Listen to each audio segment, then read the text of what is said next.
21শে জুলাই শহীদ দিবস উপলক্ষে বিড়লা তারামণ্ডলের সামনে সমাবেশ করার অনুমতি পেল কালীঘাট তৃণমূল কংগ্রেস। বুধবার কলকাতা হাইকোর্টের বিচারপতি সৌগত ভট্টাচার্য শর্ত সাপেক্ষে এই অনুমতি দেন। আদালত স্পষ্ট জানিয়ে দিয়েছে, নির্ধারিত নিয়ম মেনেই কর্মসূচি আয়োজন করতে হবে।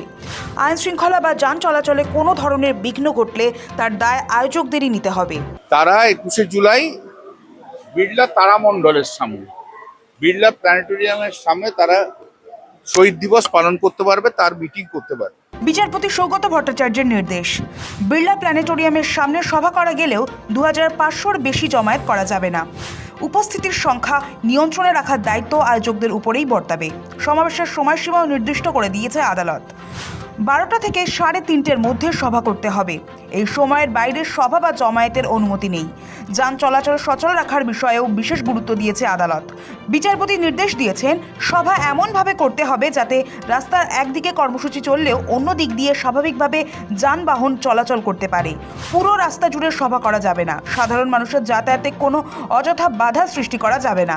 ট্রাফিক ব্যবস্থা যাতে স্বাভাবিক থাকে সে বিষয়েও বিশেষ নির্দেশ দিয়েছে আদালত। পুলিশ ও প্রশাসনের সঙ্গে সমন্বয় রেখে যান চলাচল নিয়ন্ত্রণ করতে হবে এবং শহরের স্বাভাবিক ছন্দে যাতে কোনো প্রভাব না পড়ে তা নিশ্চিত করার কথাও বলা হয়েছে। একই সঙ্গে আদালত স্পষ্ট করে দিয়েছে, সমাবেশ চলাকালীন আইন শৃঙ্খলার কোনো অবনতি হওয়া চলবে না। শান্তিপূর্ণ পরিবেশ বজায় রাখা এবং প্রশাসনের নির্দেশ মেনে কর্মসূচি পরিচালনা করা আয়োজকদের দায়িত্ব। 18 জুলাই 4টের মধ্যে আয়োজকদের নাম ও মোবাইল নম্বর জয়েন্ট সিপি হেডকোয়ার্টারকে জানাতে হবে বলে জানিয়েছে আদালত। আর বেলা 12টা থেকে 3:30 পর্যন্ত টাইম দিয়েছে। বেলা 12টা থেকে 3:30। আর অ্যাপ্লিকেশনের ভিত্তিতে সেই সমস্ত যা যা আছে, যা যা অ্যাপ্লিকেশনে করা ছিল, স্টেজ ফেজ হেন তেন চাওয়া, সবটাই অ্যালাউ করেছে। শুধু এই রেস্ট্রিকশনটা হচ্ছে ওখানে ক্রাউডটাকে চেঞ্জ করেছে আর প্লেসটাকে চেঞ্জ করেছে। বুধবার রাজ্যের পক্ষ থেকে অ্যাডভোকেট জেনারেল সুরজিৎ নাথ মিত্র জানিয়েছিলেন, তারামণ্ডলের সামনে কালীঘাট তৃণমূলের শহীদ দিবস পালনে সমস্যা রয়েছে। সেখানে হাসপাতাল ও শিক্ষা প্রতিষ্ঠান রয়েছে, তাই সেখানে সম্ভব নয়। 2000 লোক হলে সুবোধ মল্লিক স্কোয়ারে, 10,000-এর বেশি লোক হলে ব্রিগেডে করতে হবে। এর পাল্টা দিয়ে কালীঘাট তৃণমূলের আইনজীবী কল্যাণ বন্দ্যোপাধ্যায় অভিযোগের সুরে বলেন, তাদের অনুমতি দেওয়া হয়নি। অথচ ঋতব্রত বন্দ্যোপাধ্যায় তৃণমূলের আবেদন মঞ্জুর করেছে পুলিশ। তবে অবশেষে সেই অনুমতি পেয়েছে কালীঘাট তৃণমূল। একটা রেস্ট্রিকশন করেছে 2500-এ। সরকার থেকে প্রচুর বিরোধিতা করা হয়েছিল। সরকার থেকে এখানে যাতে মিটিংটা না হয়, কিছুই না হয়, এই এরিয়ায় তার প্রচুর চেষ্টা করেছে এবং লাস্টে এসে সুবোধ মল্লিক স্কোয়ার পর্যন্ত সরকার বলেছে। তো আমরা কোর্টকে দেখালাম যে 27শে জুন আমরা প্রথম অ্যাপ্লিকেশন করেছি, তারপর 30শে জুন করেছি, তারপর 1 জুলাই করেছি। আমাদের চিঠির কোনো উত্তর দেয়নি, অথচ পরবর্তীকালে একটা ফ্র্যাকশনাল গ্রুপকে গান্ধী মূর্তির ওখানে দিয়ে দিল আর কংগ্রেসকে দিল শহীদ মিনারে। তো কোর্ট সেটাও নোট করেছে যে যারা আগে পারমিশন চাইলো তাদের তুমি ডিসপোজ অফ করো না, তোমাদের যা বক্তব্য ছিল তা তো তুমি বলতে পারতে, না দিয়ে তুমি একটা ফ্র্যাকশনাল গ্রুপকে আগে পারমিশন দিয়ে দেবে এবং কংগ্রেসকে তুমি আগে দিয়ে দিলে, এদেরটা ডিসাইড করলে না।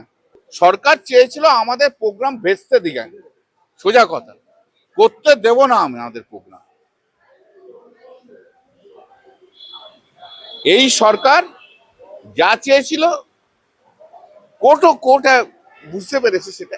বুধবার শুনানির শুরুতে বিচারপতি পর্যবেক্ষণ দেন যে বিধানসভা নির্বাচনের পর সর্বভারতীয় তৃণমূল কংগ্রেস কার্যত 2টি অংশে বিভক্ত হয়ে গিয়েছে। এই পরিস্থিতিতে দুই পক্ষ যদি আলাদাভাবে বড় কর্মসূচির আয়োজন করে তবে সাধারণ মানুষের চরম ভোগান্তির আশঙ্কা রয়েছে। জনস্বার্থের কথা মাথায় রেখে বিচারপতি পরামর্শ দেন, ডোরিনা ক্রসিং, ধর্মতলা পশ্চিম অথবা হাজরা এলাকায় এই শহীদ দিবস পালন করা যেতে পারে। অন্যদিকে রাজ্যের অ্যাডভোকেট জেনারেল এই মামলার আইনি বৈধতা নিয়েও প্রশ্ন তোলেন। আদালতে তিনি বলেন, সর্বভারতীয় তৃণমূল কংগ্রেসের মূল সংগঠনের পক্ষ থেকে সরকারিভাবে এই মামলার আবেদন করা হয়নি, তাই এর গ্রহণযোগ্যতা নিয়ে প্রশ্ন রয়েছে। যদিও শেষমেশ সেই আপত্তি ধোপে টেকেনি। তৃণমূলের পক্ষে বর্ষীয়ান আইনজীবী কল্যাণ বন্দ্যোপাধ্যায় আদালতের দৃষ্টি আকর্ষণ করে জানান, দীর্ঘ বছর ধরে চিরাচরিতভাবে ভিক্টোরিয়া হাউসের সামনেই এই শহীদ দিবস পালন করা হচ্ছে। বিকল্প হিসেবে ওয়াই চ্যানেলেও এটি করা যেতে পারে। তবে বিড়লা তারামণ্ডলের সামনে এই কর্মসূচি করতে কোনো সমস্যা নেই। সব পক্ষের সওয়াল জবাব শোনার পর বিড়লা তারামণ্ডলের সামনে সভা করার ক্ষেত্রে রাজ্য প্রশাসনের কোনো আপত্তি বা আইন শৃঙ্খলাজনিত সমস্যা রয়েছে কিনা তা সুনির্দিষ্টভাবে জানতে চান বিচারপতি সৌগত ভট্টাচার্য। তারপরই শর্ত সাপেক্ষে নির্দেশ দেন। সৌভিক সান্যালের রিপোর্ট, সময় কলকাতা।